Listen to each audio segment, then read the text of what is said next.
i-bless po tayo para sa kaluwalhatian. Sapagkat sa likod ng mga bawat parangal na ito, O Diyos, Number one talaga is your relationship with God. Nagiging extension kayo, nagiging bridge kayo, nagiging ilaw at asin po kayo. By the blood of Jesus Christ, that we've been in the World Council for the past decade, I, Dr. Bobby Misa Brimon, the chairman of the World Council, I am officially opening the Gawad Dangal Filipino and the Maratabak Gawad Filipino. Together with our conference today,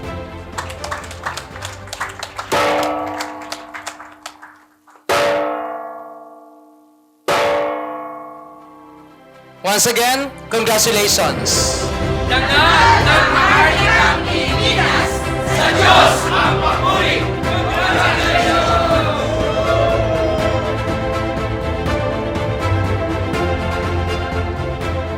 sapagkat sa likod ng mga bawat parangal na ito, O Diyos, ay ang isang matindi mong responsibilidad sa amin na kami higit na maging pagpapala sa marami.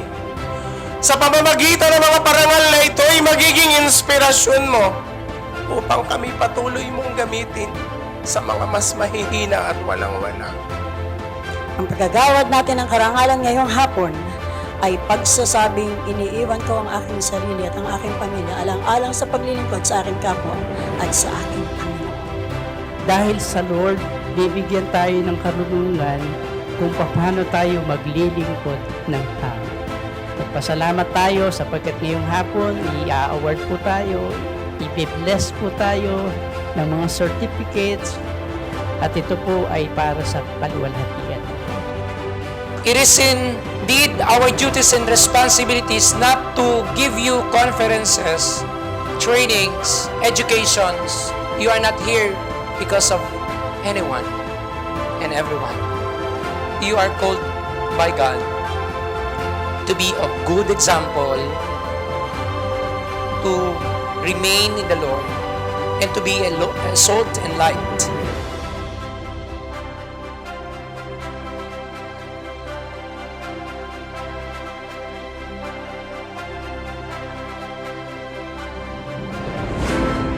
Number one talaga is your relationship with God.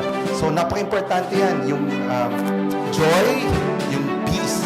Because if you're restless, you lack coherence, ganun rin yung cells mo eh. So, number one, kailangan talaga is your relationship with God.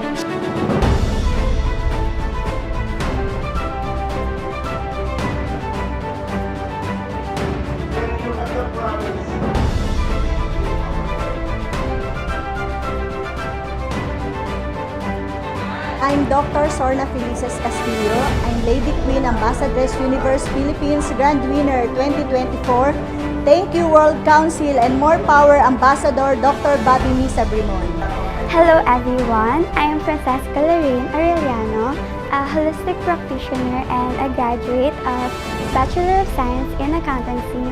I'm Dr. Grace Ko. My advocacy is to help the poor people in my village in Northern Samar. I am Eliseo Romero from Coronadal City. My advocacy is to help people who are sick. Dangal ng Maharlikang Pilipinas, sa Diyos ang papuri. Dangal ng Maharlikang Pilipinas, sa Diyos ang papuri. Dangal ng Maharlikang Pilipinas, sa Diyos ang papuri. At dangal ng Maharlikang Pilipinas, sa Diyos ang papuri. Dangal ng Maharlikang Pilipinas, sa Diyos ang papuri.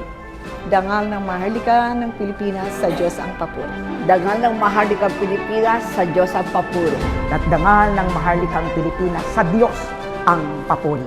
Dangal ng Maharlikang Pilipinas, sa Diyos ang papuri.